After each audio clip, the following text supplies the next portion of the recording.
Nobody stops for a broken-down truck in this heat. Not on Highway 61, not in July, not when the asphalt is soft enough to hold a boot print. And nobody stops for the man sitting beside it either, 7 feet, and some change of him, folded down onto a tailgate that groaned under the weight, a faded purple cap, pulled low, coveralls, soaked through at the spine.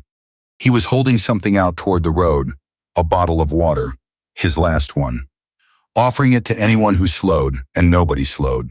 A man that size does not belong on the shoulder of a 2-lane road in Pointe-Coupée Parish, alone, beside a rusted-out Ford with a hood that ticked like a dying clock. That was the first thing wrong with the picture. It would not be the last.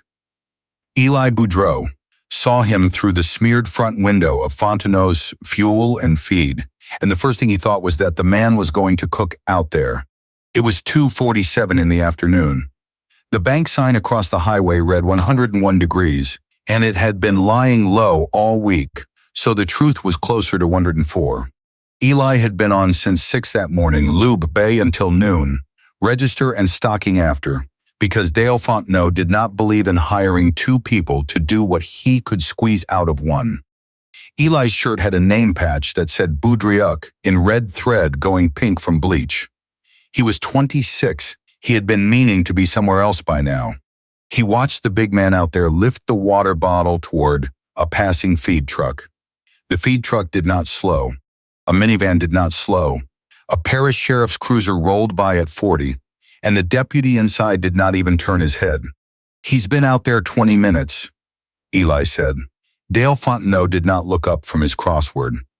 58 years old, sunburned to the color of a brick, reading glasses down on his nose, a toothpick working the corner of his mouth.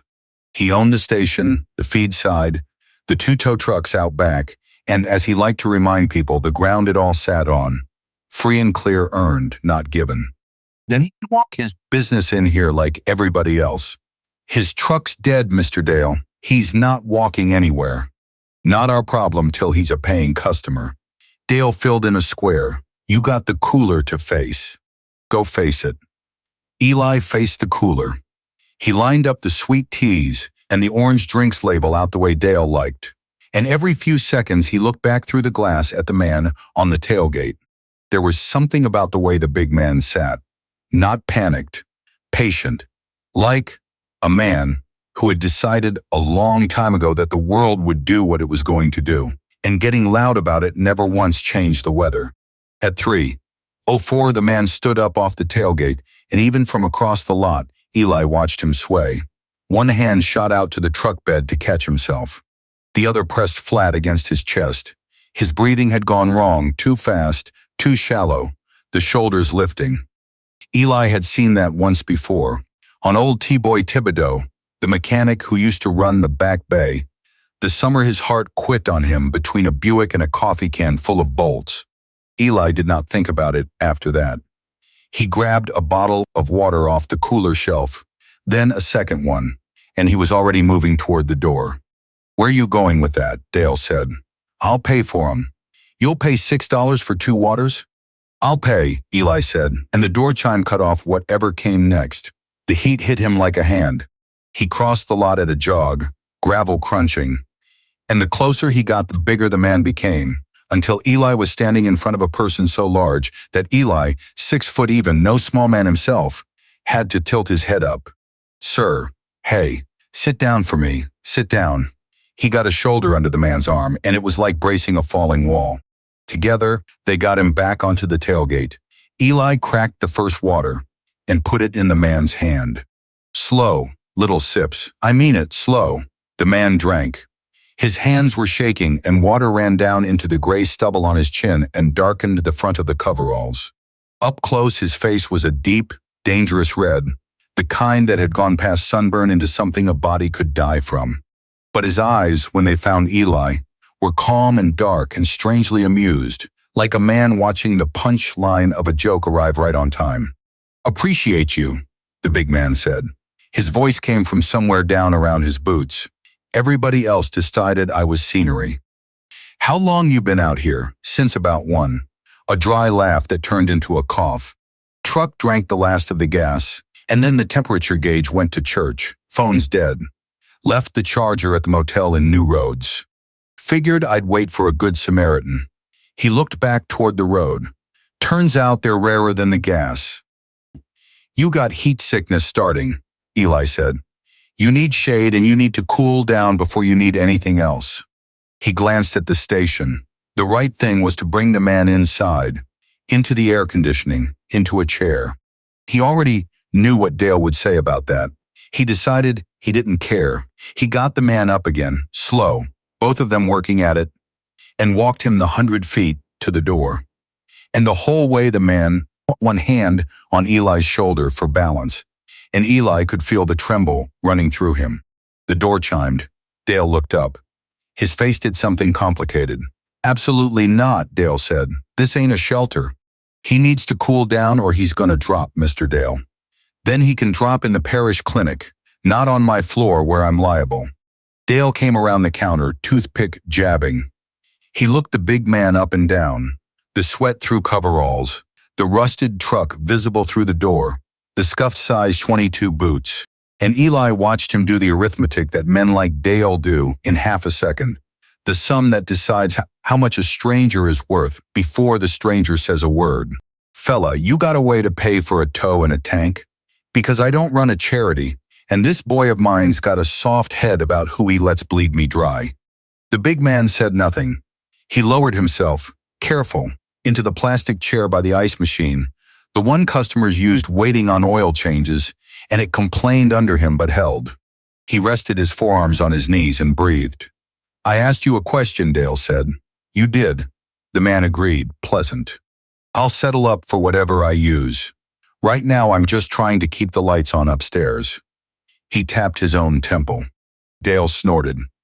He turned on Eli instead, which was where the meanness always went when it couldn't find purchase anywhere else.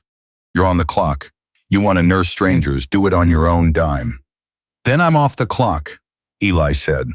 He reached up and unpinned the Badrai Patch's little clock, the punch card by the register. And he clocked himself out at 3:11 in the afternoon, 3 hours and 49 minutes before his shift was supposed to end, in front of God and Dale and the man in the chair. I'll help him on my own time. Something flickered in the big man's dark eyes. He watched Eli do it, and he filed it away somewhere, the way a man files the things that matter. Renee O'Quoin was working the second register, and she had gone very still. Renee was 34 and had 2 kids and a rent payment that came due whether or not Dale felt generous with the schedule.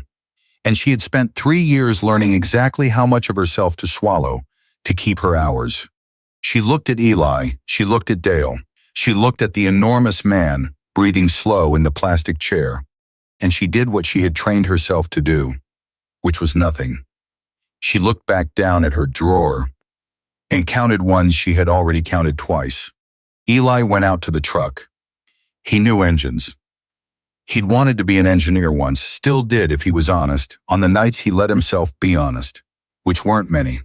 There was a coffee can in his grandmother's kitchen with $410 in it. Saved. $11.40 at a time. That was supposed to be the first tuition deposit at Baton Rouge Community College, the one he'd been supposed to make 2 Augusts ago and hadn't, because his grandmother's blood pressure medication came first, and then the roof, and then the truck insurance, and there was always a then. Under the hood of the stranger's Ford, the story was simple and mean, bone dry on gas, and a cracked radiator hose spitting the last of the coolant onto the block. The man had been running it hard with no water in it, and it had cooked itself and then quit. A gallon of gas and a length of hose and some coolant, and it would live. Eli went back inside the parts wall. A gallon can, $4.99. 2 feet of 5/8 hose. A jug of coolant. He carried it to the register, and Dale rang it slow, watching him. $19.82, Dale said. Eli had $11 and a handful of change. He counted it out on the counter. 6-something after the 2 waters he'd already promised to cover. He was short. He was short by a lot. Come up light, Dale said, and he smiled. Story your life, ain't it, Boudreaux? And here is the thing about a small cruelty said out loud in front of witnesses. It does not just land on the person it's aimed at. It lands on everybody in the room, and it makes each of them decide, right then, who they are going to be about it. Renee O'Quine decided. She opened her drawer, took out a 10 of her own, folded, from the pocket of her apron, tipped money off the lottery counter. And she set it down next to Eli's change without a word. And she did not look at Dale while she did it. Renee, Dale said, warning. Ring it, she said quietly. I'm covering the difference. It's my money. Dale rang it. The drawer banged shut like a slammed door. Eli carried the parts back out into the furnace of the afternoon. And behind him, from the plastic chair, the big man watched all of it through the glass. The boy who clocked himself out. The woman who spent her own $10. And if you had been standing close, you would have seen him take a small worn notebook out of the breast pocket of his coveralls and a golf pencil, and write 2 names down, slow and careful, the way a man writes things he intends to keep. It took Eli 40 minutes in the heat. He drained the last hot coolant, cut the cracked hose out, worked the new one on, filled the radiator from the coolant jug and the water hose out back, and poured the gallon of gas into a tank that had been running on fumes and prayers. His knuckles bled where a clamp bit him. Sweat ran into his eyes, and he blinked it out and kept going. He was thinking about his grandmother, Odessa Boudreaux, 79 years old, who had raised him on a school cafeteria salary and a spine that would not quit, who used to walk him to the bus in the dark and say the same thing every single morning until it stopped being words and became the sound the world made. Help, because that's the kind of man you are, baby. Not for the thank you, for the doing. He turned the key. The Ford coughed, caught, and settled into a rough living idle.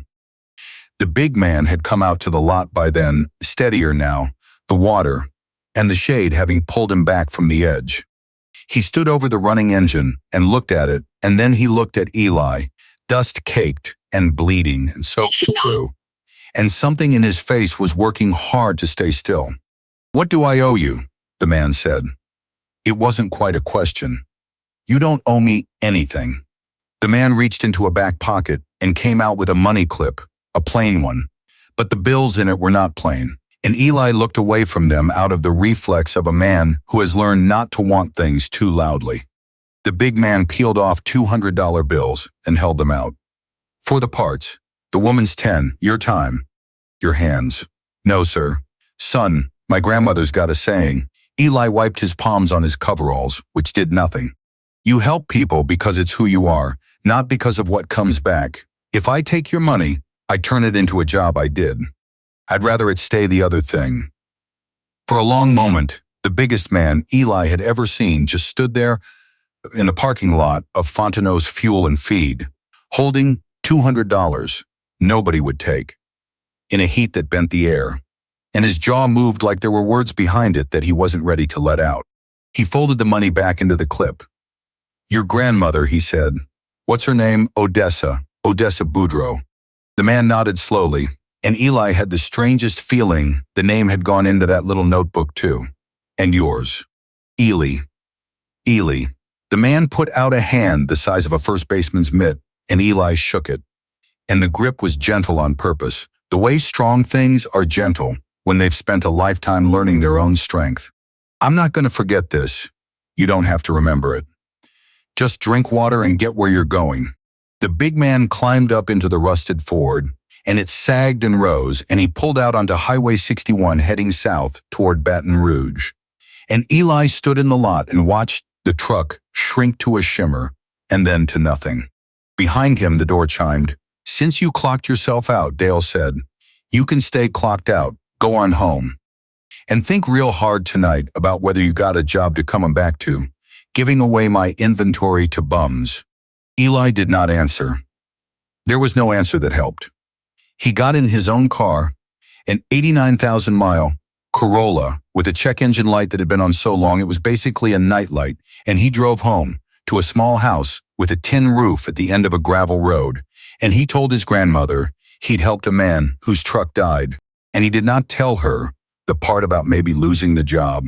and she held his bleeding knuckles in her stiff hands and said, "Course, you did," like it could not have gone any other way, and maybe, for a Boudreaux, it couldn't. That night, Dale Fontenot did his books at the kitchen table, and everything balanced the way Dale liked it to balance, which is to say it balanced in Dale's favor. There was a line on his ledger, an old one, that he'd been carrying for 2 years. Wages owed to T-Boy Thibodeau, the mechanic whose heart had quit in the Back Bay, $4,217.83 in back pay, and the disability the man had been promised and never paid because Dale had found a clause in a lawyer and a way, and T-Boy was old and tired and had stopped calling. Dale did not think about T-Boy. Dale thought about the crossword he hadn't finished. Men like Dale sleep just fine. Eli did not sleep fine, but he slept. The morning came the way mornings come in that part of Louisiana in July, hot before the sun was fully up, the cicadas already screaming, the air thick enough to chew. Eli was up at 6 out of habit, even with nowhere to be, sitting on the porch steps with his grandmother's coffee, when he heard it. An engine on the gravel road, too quiet, too smooth. A sound that did not belong to any vehicle that had ever come down that road. It came around the bend slow, and black and gleaming, a Suburban so clean it looked wet, and it stopped at the end of the Boudreaux's drive, and every dog in a half-mile started up at once. A man in a pressed shirt got out of the driver's side and came up the walk with an envelope in his hand, cream-colored, heavy, a name embossed on it in gold. Odessa Boudreaux came to the screen door in her house coat and put a hand on Eli's shoulder, and Eli felt her fingers tighten. "I'm looking for Eli Boudreaux," the man said. "What's this about?" Odessa said, and her voice had the flat protective edge of a woman who had spent 79 years learning that a nice car on a poor road is not always good news. "Nothing wrong, ma'am." The man held out the envelope. "My employer would like to see your grandson this morning. He asked me to bring this personally." Eli opened it. One sheet of paper folded once. Handwritten, blue ink. A big looping careful hand like a man who'd learned penmanship from someone strict. "Eli, yesterday you clocked yourself out of your own job to help a stranger you had no reason to help. You gave me your water, and your afternoon, and your last few dollars. And when I tried to pay you, you told me about your grandmother. I have not stopped thinking about it since. There is a car outside. Please come. Bring Miss Odessa. There is something I would like to say to both of you. And it is better said in person." Eli read it twice. "S," he said out loud. And the driver, who was not supposed to smile and smiled anyway, said, "Mr. O'Neal is expecting you." The world tilted about 4 degrees and did not fully right itself again. The drive took 35 minutes south and west, off the highway, and onto a private road under a tunnel of live oaks so old their branches had grown together overhead, Spanish moss hanging down in the still gray morning. The house at the end of it was low and long, and beautiful white columns a wrap-around porch, a lawn so green it looked like it had been colored in. There was a rusted Ford parked in the circle drive, out of place among the clean cars, kept there on purpose. Eli understood later the way a man keeps a photograph. And on the porch, no coveralls now, no faded cap, pressed slacks, a soft blue shirt, reading glasses, pushed up on his forehead stood the man from Highway 61. 7'1", 300 and some pounds, a face that half of America had grown up watching, Shaquille O'Neal. Eli stopped on the walk, his mouth opened and nothing came out. "There he is," Shaq said, coming down the steps, and the porch seemed to shrink behind him. "The man who fired himself to bring me a gallon of gas." He put out that enormous hand again, and this time Eli shook it knowing exactly whose it was, and his own hand disappeared inside it. "Miss Odessa." Shaq turned to the old woman and took her stiff hand in both of his and bent down close to her level, all that size folding itself gentle. "Your grandson told me about you, on the side of the road yesterday. I've been looking forward to meeting the woman who raised a man like that." Odessa Boudreaux, who had faced down landlords and doctors and the parish and 8 decades of hard weather without once flinching, put her free hand to her mouth and could not speak. They sat in a room with tall windows and shelves of books, and a woman brought sweet tea on a tray. And Eli held a glass he did not drink because his hands weren't sure they could be trusted. Shaq sat across from them in a chair built to hold him, and for a moment he just looked at them, patient, the way he'd looked at the road yesterday. "I want to tell you who I am," he said, "not the part you already know. The other part." He turned a framed photograph around on the side table so they could see it. A young man in an LSU jersey, purple and gold, mid-dunk, the whole frame of him hanging in the air. "I played my ball right up the road in Baton Rouge. This state made me. Before that, I was a kid in Newark with nothing, and a father who left, and a mother, Lucille, who worked herself down to the bone, and a stepfather, Sergeant Philip Harrison, United States Army, who did not have much, and did not give me an easy day in his life, and who loved me by refusing to let me be less than I could be. He used to tell me, 'Get the fundamentals right, and the rest takes care of itself.'" He wasn't only talking about basketball. Eli listened. Odessa listened. Outside, a mockingbird ran through everything it knew. "After I was done playing," Shaq went on, "I went back to school. People thought it was a joke. Big Aristotle, going and getting a doctorate in education." He smiled at the memory. "It wasn't a joke to me. Because the think my stepfather gave me, the fundamentals, the character, the you do right when nobody's watching, that's the only thing I've ever seen actually change a person's whole life. Money can't do it by itself. I've watched money ruin more people than it saved. But character in a person who never got a fair shot, that you invest in and it pays out for 50 years. He leaned forward and the chair complained. "So here's a thing I do that I've never told a reporter. A few times a year I take an old truck and some old clothes and I go out on the back roads of this state and I let it break down and I wait and I watch who stops." He let that sit. "You want to know how many people stopped for me yesterday before you did, Eli? Before you walked out into a 104-degree afternoon on your own time?" Eli shook his head. "Zero," Shaq said. 2 hours. A sheriff's deputy rolled right past me. And your boss looked me dead in the eye and did the math on my boots and decided I wasn't worth the floor space." His voice didn't rise. It got quieter, which was worse, and you clocked yourself out. "Anybody would have," Eli said, because he did not know what else to say. "No," Shaq said simply. "They wouldn't. I've got the notebook that proves it." He reached to the table and picked up a folder, dark blue, and he set it in Eli's lap. Eli's name was already printed on the papers inside. Elijah James Boudreaux. Full tuition, Baton Rouge Community College, and then Louisiana State University. Engineering 4 years, room and board and books, and a stipend of $1,800 a month, through a fund Shaq had named. Years ago, the Harrison Promise.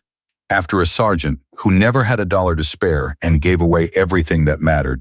Eli read it and could not read it, his eyes swimming, the words sliding, and he pressed his lips together hard because he was a grown man in a rich man's house, and he was not going to. Odessa Boudreaux broke first. A sound came out of her that was not a word, and she put both stiff hands over her face, and her shoulders shook, and Eli put his arm around her, and that was the end of holding it for both of them. Shaq let them have it. He was good at that, knowing when to fill a silence and when to leave it alone. "There's more," he said when they'd come back to themselves. "And this part isn't about you. It's about the room I sat in yesterday." He set down another sheet. "After I left, I made some calls. It's amazing what you can find out in an afternoon when people return your calls." A thin smile. "There's a woman works that register, Renee. Spent her own $10 so a stranger wouldn't cook. She's got 2 kids and a boss who's been shaving her hours as punishment for having a spine. She starts Monday running the office at a dealership I've got an interest in Baton Rouge, salary, benefits, a schedule she can plan a life around." Eli made a small sound. "And there's an old mechanic, Thibodeau, T-boy." Shaq's face changed, and for the first time there was something in it that was not gentle. "Your Mr. Fontenot owes that man $4,217.83 in wages and disability, and he's been hiding behind a lawyer and a clause for 2 years because he figured an old man with a bad heart would die before it got expensive. That's the part about your boss you should understand, Eli. It was never one bad afternoon. A man shows you exactly who he is when he thinks the person in front of him can't do anything about it. He slid the paper across. T-Boy's got a lawyer now. Mine. And the parish and the state are both real curious about how Fontenot's been running his payroll and his pumps. Turns out when you cheat one man for 2 years, you've usually been cheating everybody. And once one person stops being afraid, they all remember they've got a voice. Because that is how it actually falls apart in the end. Not with a lightning bolt. With one person who stops being afraid, and then another. And then the whole quiet crowd that a bully depends on realizing, all at once, that they outnumber him and always did. By Friday, Renee had given her statement to the labor board. By the next Monday, T-Boy Thibodeau and 2 former employees Dale had stiffed on overtime had signed on to the same complaint. The fuel and feeds pumps failed a state inspection they'd been quietly failing for years. Dale Fontenot stood in his own parking lot and told a parish inspector that he was being persecuted, that he'd built all of this himself, that he'd only ever gone by the book. And the book, when they finally opened it all the way, was the thing that buried him. He never once said he was sorry. Men like Dale never are. They're only ever sorry it stopped working. Eli did not see most of that firsthand. Eli was in Baton Rouge by August, in a classroom, a 26-year-old freshman with a notebook and a hunger, sitting near the front because that's where his grandmother told him the front row people end up in life. He kept the job, in a way. On the weekends that first year, he worked at a garage shack, quietly owned near campus, hands and engines, and some Sunday afternoons a black Suburban would pull in, and the biggest man in Louisiana would fold himself into a plastic chair by the bay and talk fundamentals. And they'd argue about the Tigers, and Shaq would ask, every time, the same question, "You find anybody yet?" Because by year 2 he'd started sending Eli out on the back roads too, in an old truck, to break down on purpose and see who stopped. Most weeks Eli came back with nobody. Some weeks, the good weeks, he came back with a name. 4 years after a truck died on Highway 61, Eli Boudreaux walked across a stage in Baton Rouge in purple and gold and took a degree with his name on it, Bachelor of Science, Mechanical Engineering. And Odessa Boudreaux clapped so hard from the 3rd row that her hands hurt for 2 days and told the stranger beside her, "That's my grandson," 4 separate times. And the stranger congratulated her every time, like it was the first. And where Fontenot's fuel and feed used to sit shuttered and weedy on Highway 61, Dale had lost it in the settlement. There was something new. A community center and a free tutoring hall, a small library in the back with 12 computers, built with a foundation's money and a giant's name, kept deliberately off the front of it. Over the door, hand-painted, was a line that most people who drove past would never understand, and a few would understand exactly. You help because that's the kind of person you are. Eli painted the sign himself. He never told the kids who came through those doors the whole story, the truck, the water, the $10, the notebook. He didn't have to. On the wall inside, in a plain $2 frame, was a photograph of an old rusted Ford parked on a shoulder in the heat, and beside it, a much larger frame of a young man in an LSU jersey hanging in the air, and everybody figured they were 2 separate things. Only Eli knew they were the same story. He still keeps a coffee can on a shelf in his own kitchen now. There's no tuition money in it anymore. There's a golf pencil and a small worn notebook, the kind a man writes names in, the names of people who stopped when they had every reason to keep driving. It doesn't fill up fast, but it fills. If a story like this one moved something in you today, do one thing for me, subscribe, and leave one word in the comments, the name of a person who stopped for you when nobody else did. Somebody down there needs to read your one word today. And the next time you pass a stranger on the side of the road in the heat, you already know what kind of person you are. Go be it.